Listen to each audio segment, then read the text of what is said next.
오늘 주신 하나님의 말씀은 마가복음 8장 1절부터 21절 말씀입니다. 제가 봉독해 드리도록 하겠습니다. 그 무렵에 또 큰 무리가 있어 먹을 것이 없는지라 예수께서 제자들을 불러 이르시되 내가 무리를 불쌍히 여기노라. 그들이 나와 함께 있은지 이미 사흘이 지났으나 먹을 것이 없도다. 만일 내가 그들을 굶겨 집으로 보내면 길에서 기진하리라. 그 중에는 멀리서 온 사람들도 있느니라. 제자들이 대답하되 이 광야 어디서 떡을 얻어 이 사람들로 배부르게 할 수 있으리까? 예수께서 물으시되 너희에게 떡 몇 개가 있느냐? 이르시되 7이로소이다 하거늘. 예수께서 무리를 명하여 땅에 앉게 하시고 떡 7개를 가지사 축사하시고 떼어 제자들에게 주어 나누어 주게 하시니 제자들이 무리에게 나누어 주더라. 또 작은 생선 2마리가 있는지라. 이에 축복하시고 명하사 이것도 나누어 주게 하시니 배불리 먹고 남은 조각 7광주리를 거두었으며 사람은 약 4,000명이었더라. 예수께서 그들을 흩어 보내시고 곧 제자들과 함께 배에 오르사 달마누다 지방으로 가시니라. 바리새인들이 나와서 예수를 힐난하며 그를 시험하여 하늘로부터 오는 표적을 구하거늘. 예수께서 마음속으로 깊이 탄식하시며 이르시되 어찌하여 이 세대가 표적을 구하느냐? 내가 진실로 너희에게 이르노니 이 세대에 표적을 주지 아니하리라 하시고 그들을 떠나 다시 배에 올라 건너편으로 가시니라. 제자들이 떡 가져오기를 잊었음에 배에 떡 1개밖에 그들에게 없더라. 예수께서 경고하여 이르시되 삼가 바리새인들의 누룩과 헤롯의 누룩을 주의하라 하시니 제자들이 서로 수군거리기를 이는 우리에게 떡이 없음이로다 하거늘. 예수께서 아시고 이르시되 너희가 어찌 떡이 없음으로 수군거리느냐? 아직도 알지 못하며 깨닫지 못하느냐? 너희 마음이 둔하냐? 너희가 눈이 있어도 보지 못하며 귀가 있어도 듣지 못하느냐? 또 기억하지 못하느냐? 내가 떡 5개를 5,000명에게 떼어줄 때 조각 몇 바구니를 거두었더냐? 이르되 12이니이다. 또 7개를 4,000명에게 떼어줄 때에 조각 몇 광주리를 거두었더냐? 이르되 7이니이다. 이르시되 아직도 깨닫지 못하느냐 하시니라. 아멘. 오늘은 아직도 깨닫지 못하느냐라는 제목으로 하나님 말씀을 보고자 합니다. 예수님의 말씀을 듣기 위해 사방에서 큰 무리들이 예수님을 따라왔고 예수님은 이 무리들에게 하나님의 말씀을 수일에 걸쳐서 전하셨습니다. 말씀에 갈급한 영혼들을 불쌍히 여기셔서 하나님의 말씀으로 그들에게 영혼의 양식을 주신 것이죠. 선한 목자 되신 예수님은 말씀에 갈급한 영혼들을 외면치 않으시고 수일에 걸쳐서 본인이 굶주림에도 불구하고 그 말씀을 풍성하게 내려주신 것을 보게 됩니다. 영혼의 양식을 주신 것이죠. 또한 수많은 무리들의 육적인 필요 또한 채워주시는 것을 오늘 본문을 통해서 보게 됩니다. 이러한 예수님의 마음을 느낄 수 있는 단어가 바로 내가 무리를 불쌍히 여기노라 라는 단어입니다. 불쌍히 여긴다는 것은 무리들의 어려움을 측은히 여기신다라는 뜻입니다. 그들의 어려움을 깊이 공감하신다라는 그러한 뜻이죠. 사흘이 지나 먹을 것이 없는 상황에 굶주릴 수밖에 없는 무리들을 향해 그들의 아픔을 바라보시면서 함께 아파하시고 측은히 여기시는 것이죠. 그래서 예수님은 제자들에게 떡과 물고기가 몇 개 있느냐고 물으십니다.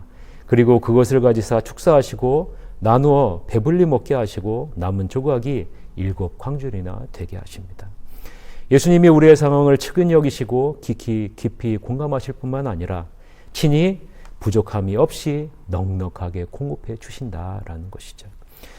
주어진 환경은 제자들의 말과 같이 어렵습니다. 4절에 보면 제자들은 이렇게 말하죠. 이 광야에 어디에서 떡을 얻어 이 사람들로 배부르게 하실 수 있으리까? 주어진 환경은 광야입니다. 떡을 얻을 수 없는 상황이고 우리의 필요가 채워질 수 없는 상황이죠. 이것이 우리에게 주어진 환경일 수 있습니다. 우리에게 주어진 환경도 이렇게 어려운 환경일 수 있죠. 그러나 예수님은 환경을 뛰어넘는 하나님의 은혜로 채워주십니다.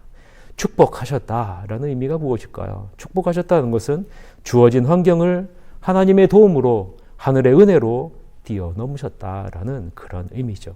사랑하는 성도 여러분, 하나님의 자녀는 하나님에 대한 신뢰와 믿음으로 뛰어넘어야 됩니다. 주어진 환경에 지배당하는 인생이 아니라 하나님을 믿는 믿음으로 신뢰함으로 뛰어넘어야 된다라는 것이죠. 하나님 아버지가 우리를 지켜주시고 인도해 주시고 채워주실 것을 믿음으로 매일매일 나아가야 된다라는 것입니다. 바리새인들은 예수님을 향하여 논쟁하며 그들의 원하는 하늘로부터 오는 메시아임을 표적을 통해서 입증하라라고 말합니다. 이 예수님은 마음속으로 깊이 탄식하시며 이 세대에 표적을 주지 않겠다라고 말씀하십니다. 마음속으로 깊이 탄식하셨다는 것은 무슨 말일까요? 그것은 예수님의 영혼 깊은 곳에서 바리새인의 의도를 깨닫고 깊은 한숨을 내쉬면서 한탄하셨다라는 의미입니다. 바리새인들이 표적을 구하는 이유는 자신들의 입맛에 합당한 자신들이 기다리고 있는 메시아임을 입증하라라는 그런 요구이기 때문에 그렇습니다. 예수님은 사람들이 원하는 길을 가기 위해서 오신 분이 아닙니다. 사람들이 원하는, 사람이 뜻하는 사람들을 만족시키기 위해서 오신 분이 아니라라는 거예요. 예수님은 하나님이 원하시는 뜻을 이루기 위해서 이 땅에 오신 분이라는 것입니다. 이 세상의 인기와 부와 영광을 얻기 위해 오신 분이 아니라라는 겁니다. 인간의 죄를 사하기 위해 자신의 몸을 십자가에 내어주시기 위해 친히 오신 분이 바로 예수님이시다라는 거죠. 영광의 메시아가 아니라 고난의 메시아로 오신 분이 바로 예수님이십니다. 이 고난의 십자가로 말미암아 우리가 죄사함을 받고 하나님의 자녀가 되고 그 은혜를 누리고 있음을 여러분 기억하시길 바랍니다. 그래서 예수님은 십자가를 향해 묵묵히 걸어가시는 거예요. 이 길이 아니면 죄인이 죄에서 해방될 수 있는 길이 없기 때문에 그렇죠. 그래서 예수님은 바리새인들을 떠나 배에 오르십니다. 그리고 그들에게 보여줄 표적은 십자가밖에 없다라고 말씀하고 계시는 것이죠. 제자들에게 예수님은 바리새인의 누룩과 헤롯의 누룩을 조심하라라고 말합니다. 여러분, 누룩은 무엇을 말할까요? 누룩은 순식간에 퍼지는 파급력과 영향력을 대표하는 단어입니다. 이 세상에 널리 퍼져 있는 자기 중심적인 생각과 사고를 의미하죠. 마치 지금의 바이러스와 같이 엄청난 파급력과 영향력이 있는 것이 바로 이 누룩과 같은 것이죠. 이것이 이 세상을 지배하고 이 세상을 이끌고 있죠. 예수님 당시에도 유행하고 있던 바리새인의 누룩, 즉 종교적인 위선이나 지적인 교만, 헤롯의 누룩, 즉 자신에게 주어진 권력을 통해 자신의 이익을 극대화하려는 정치적인 욕망이 그 세상에 가득 넘쳤음을 예수님께서 말씀하고 계시는 거예요. 그리고 그것들로부터 조심하라라는 거예요. 그것들로부터 내 자신을 지키라라는 것이죠. 지금 우리의 현실도 예수님의 당시와 별반 다름이 없음을 우리는 잘 알고 있죠. 누룩을 조심하라는 예수님의 말씀에 제자들의 반응은 어떻습니까? 자신들에게 떡이 없다고 예수님의 눈치를 보고 있는 거죠.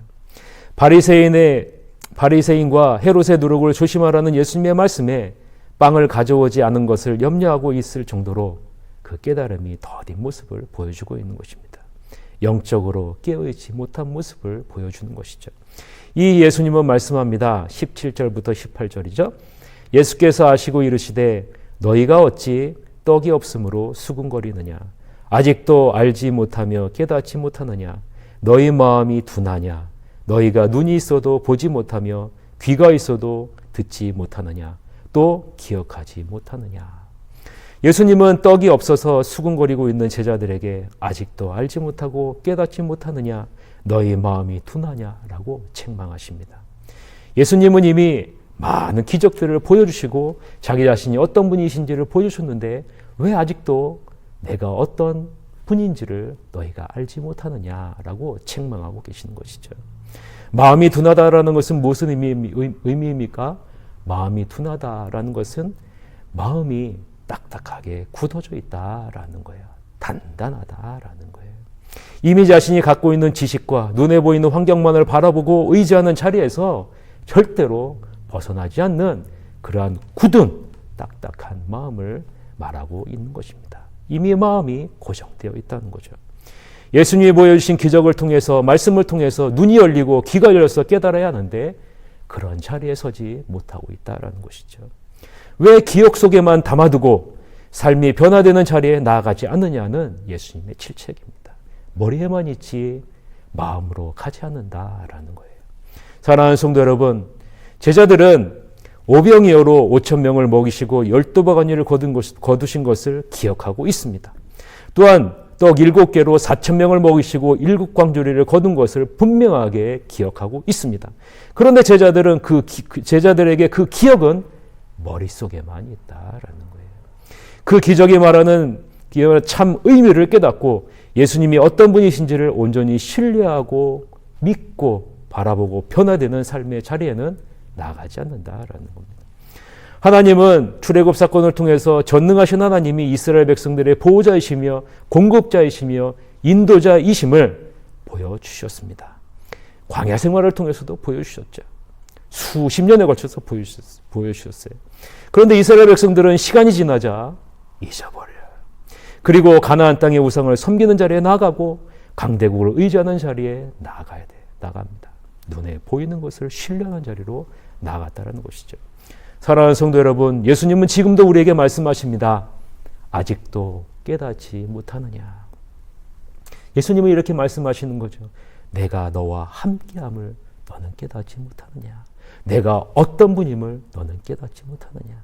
더 이상 걱정, 근심, 염려하는 자리에 서 있지 말고 나를 신뢰하고 믿고 따르는 자리에 서 있어라라는 그런 말씀입니다. 지금같이 어려운 시기에 우리는 예수님이 어떤 분이신지를 바로 깨닫는 자리로 나아가야 됩니다. 우리를 불쌍히 여기시고 우리의 필요를 공급하시고 보호하시는 예수님을 신뢰하고 바라보는 자리에 나아가야 된다는 것이죠. 이 주님이 지금도 우리와 함께 계셔서 우리를 지키시고 인도하심을 믿고 신뢰하며 나아가시길 바랍니다. 우리에게 영원한 샬롬을 주기 위해 십자가로 묵묵히 걸어가신 이 예수님을 여러분 기억하시고 묵상하시고 오늘 하루도 주님이 주시는 평안으로 승리하시기를 주님의 이름으로 간절히 축원합니다. 우리 다 같이 기도합시다. 하나님 아버지, 정신을 차리고 주님을 온전히 깨닫고 주님을 바라보고 믿는 자리에 설 수 있도록 인도해 주시옵소서. 코로나19로 어려운 시기에 온전히 의지하고 바라볼 분 주님밖에 없습니다. 하나님, 전 세계가 주님을 바라볼 수 있도록 이끌어 주시옵소서. 그래서 두렵고 떨리는 이런 자리가 아니라 주님을 신뢰하고 믿는 주님이 주시는 평안한 자리에 서서 주님과 함께 온전히 동행하는 평안 가운데 나가는 온 인류 백성이 될 수 있도록 우리나라가 될 수 있도록 인도해 주시옵소서. 주님께서 속히 코로나19가 종식될 수 있도록 인도해 주시옵소서라고 우리가 다 같이 통성으로 기도한 시를 갖도록 하겠습니다. 기도하시겠습니다.